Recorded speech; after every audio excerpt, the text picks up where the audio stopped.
Hello and welcome to Melwide. Today we're going to be talking about launching a career in cybersecurity in 2025 from a practitioner's perspective. So I'm Michael. I'm currently a cybersecurity manager working for an IT MSP here in the UK.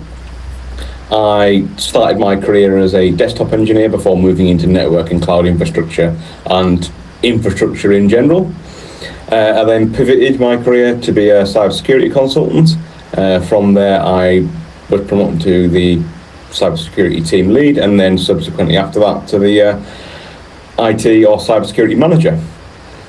And I really feel my technical role prior to that gave me the launch pad and was quite pivotal to me moving into that role and acquiring that job, but also for the sort of success at the speed in which I progressed through that field in terms of actually my career, but also the learning that I was doing. The foundational knowledge and some of the highly technical skills I'd learned within cloud infrastructure or desktop had really accelerated that growth and given me a sort of edge on people I was competing with within the industry.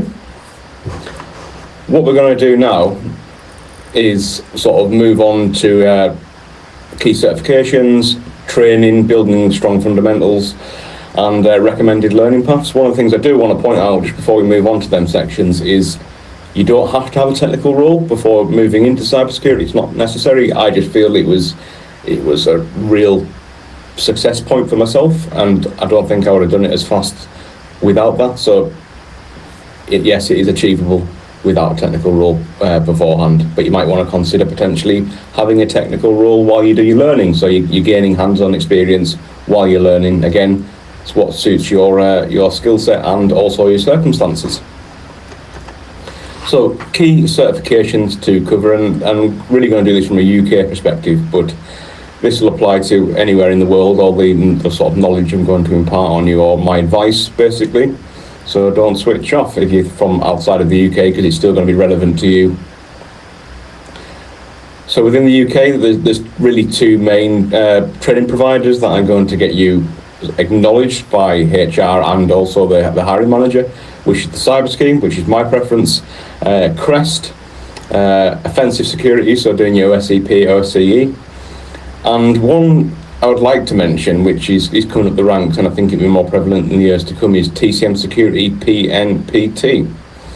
So we'll start with the Cyber Scheme. The Cyber Scheme is based in Cheltenham, and they're a company accredited by NCSE to deliver check qualified exams, or CREST, or check accredited, should I say. The check scheme is a scheme run by the National Cybersecurity Centre that allows you to work on critical national infrastructure or public service. So it's the sort of gold mark of what you need to be competency-wise to work on them institutions. The other one that is sort of accredited to do that is CREST. And as you might do public service or critical national infrastructure sometimes in your career, having a certification from one of these bodies is going to put you above your peers. OSCP is also a sort of a great standard of competence. If you pass that, you've obviously done a lot of learning, and it's a great sort of benchmark of your practical skills. But even with the OSCP in the UK, you're probably going to have to do a check scheme certification like Cyber Scheme or CREST at some point. So when selecting which check accreditation I want to do, the prerequisite qualification to start in that route is the Cyber Scheme. They've got great ethics, the training's excellent, but also you get to take the exam with your equipment at the test centre in more of a real world penetration testing environment. It's how I want to go out and do an engagement and do an exam. It works for me. CREST, you do a multiple choice, and then you move on to the practical exam, which is the CRT, which is at that point you're a qualified practitioner. You do that at Pearson VUE. That is not for me. Going into a little dark, shoddy room where people are coming in and out on a tiny little screen, or not your equipment on a Kali that's not configured to you, it's just adds unnecessary stress. And I get why they've done it, but I'll never do a CREST certification again. It's just, they're not relevant. I've tried to open up to a wider market, and I don't think Pearson VUE is the way forward. So the Cyber Scheme for me is always going to be the preferred route, or if I didn't choose the cyber scheme for whatever reason, I would do my OSCP and just practice in a non-check environment. So the importance of building a strong foundation. So building a strong foundation in your sort of core technical skills, Microsoft, Linux, even Mac OS, networking, cloud infrastructure, whatever it may be, is really pivotal for your learning. But also when you're going into them interviews and you're being asked sort of basic level concepts, that you understand them and you can explain them to the hiring manager. If you've just got on with the practical skills, then you go in and you fall at the first hurdle because you haven't been able to explain a sort of key and well-known technical concept, you're probably going to be doing yourself a disservice.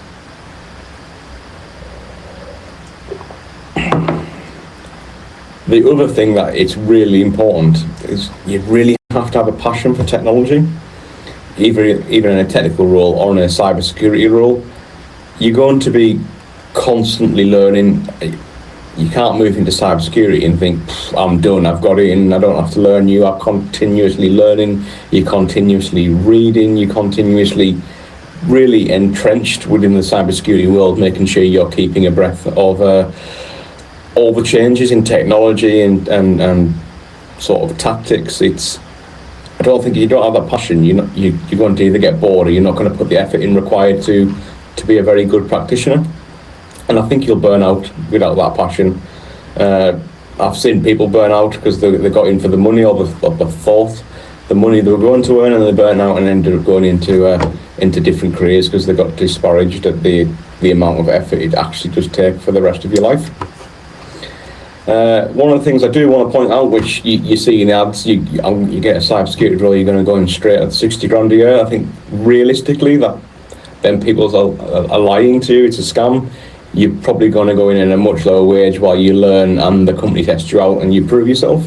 And then later on in your career, you'll get up to the higher levels of salary, but very rarely you're going to go in at 60 grand a year. Then people are the outliers, then people have probably got prerequisite roles, like for example, they've been a very high level developer before moving into security, therefore they've already got something of worth, or you've been a very high level network engineer or whatever it may be. You've got a prerequisite skill from another career that's translated over to cybersecurity really well. So don't fall into the trap that you're going to go right in at 60 grand a year. I think that is for most people unrealistic.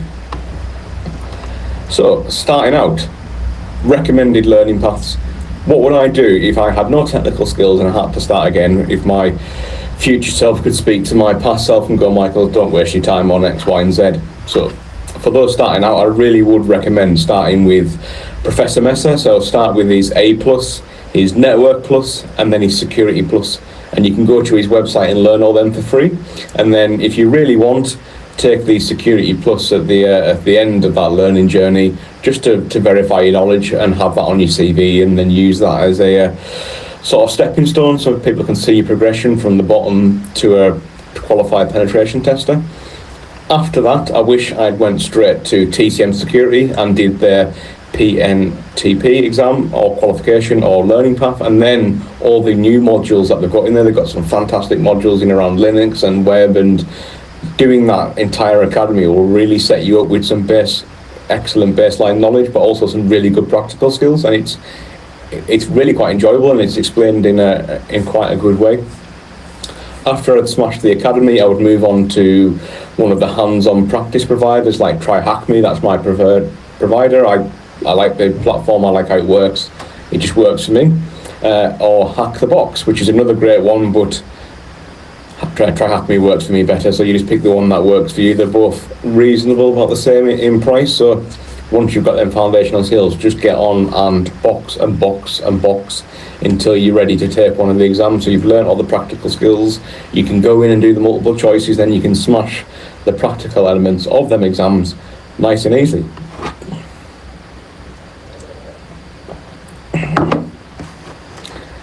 So while you're going through your training, I'd really like to point out that, again, I've already mentioned this, it is continuous learning, you can be continuous learning, but also persistence.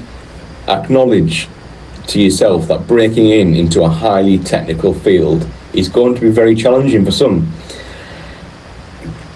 Don't give in. Don't just think, oh, I can't do this, I'll never get this. If you persistently take small chunks of the apple, eventually you will have eaten the entire apple.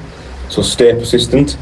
Be kind to yourself. You will learn it. It just takes a little bit of time. It is a hard field to break into, and there'll be some things that you do very well and some things that you don't. And again, you just need to improve on yourself and stay consistent, and then tell yourself it's okay not to get something. Sometimes I do something and go and get it straight away, and then I go back do something else and come back and go, how have you been so stupid? I've missed something very simple, or I've not read the instructions properly. I read them again and I get it. But again, it's really about persistence and just being a bit kind to yourself. You will do it. I've seen people go from absolutely no technical skills, persist, break through the barriers, and then get into the role. And then when you're in the role, that's when you're going to start learning even more, because you're doing it every day and you're being paid for it, and you'll be learning off other peers and you'll be soaking up information and hints and tips. So stay persistent and don't get to the first hurdle and think, I can't get this. Just move on and then keep revisiting until you get it. And then really, as I said before, you're going to have to keep up with emerging trends and technology, so accept you're going to be continually learning. So, some final hints and tips and a bit more of encouragement, which is networking. Get involved in Reddit chats or Discord groups or any other groups within your local area or chapters to help accelerate your learning. Build relationships with them. Do a bit of peer-to-peer learning. Help other people on the journey. What you explain in a concept to someone else will sort of solidify in your brain a lot more. So help out other people that are coming up on their journey, but also try, if you're lucky enough, find a mentor, someone who will mentor you through that journey and help solidify and explain concepts, but also give you different ideas and different thinking. And I, even after being in the industry for a few years, there's still things I learn off peers, whether they're junior to me or senior to me or on the same level. They've had a bit different life experience or a different engagement, and they've sort of passed that knowledge on to me, and then I will pass that on to members of my team, or if a junior member of my team passes it on to me, we'll sort of disseminate that round. It is all about sort of mutual learning and networking and getting involved in the community, going to events like Black Hat, DEF CON, B-Sides is another great one. There's some great talks there. Try and gain some practical experience through maybe an internship or some unpaid work if you're in a position to do that, or do some real world projects and then hack them yourself or build something. I spend a lot of time myself tinkering, whether that's spinning up a web server and hosting a WordPress site for no other reason than I want to build it, I want to tinker, I want to see how it works. But then you go to sort of exploit that in a real world engagement, you're like, well, I understand how it works, and then you sort of start building up a pattern of how you would attack said thing. One of the things that I never ever did, and I wish I did, and I sort of kick myself, is setting clear goals. Right, my goal is within 3 months to have done this %, or in 6 months I want to have completed this course and moved on to the next one. Within 12 months I want to take my first exam. So a great goal here is within 3 months I want to have completed TCM Security. Within months 3 to 6 I want to have completed at least one of the pathways within Try Hack Me or Hack the Box.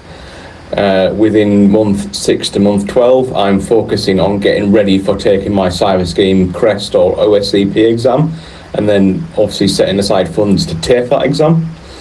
But then also you'll be working on, in the meantime, of gaining that qualification, building up your CV and building up your evidence of why you're a credible practitioner, getting ready for that interview. See if you can get on some mock interviews, get some friends to mock interview you, ask you some cybersecurity questions and see how well you perform on the spot.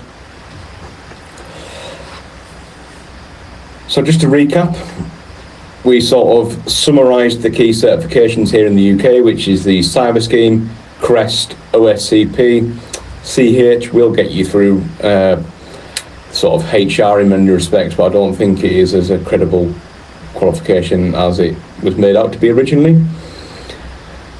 The importance of of nailing the foundations. Don't skip it, don't neglect it. It's really quite important. Don't just get overexcited and want to get straight into the practical skills. You really will be doing yourself a huge disservice. If you've liked what I've talked about in the video, please like, comment and subscribe. The comments I will read, and if you think I've missed anything or you would like another video on something else, again, just put it in there. But thanks for watching, and I look forward to seeing you in the next video. Thank you very much.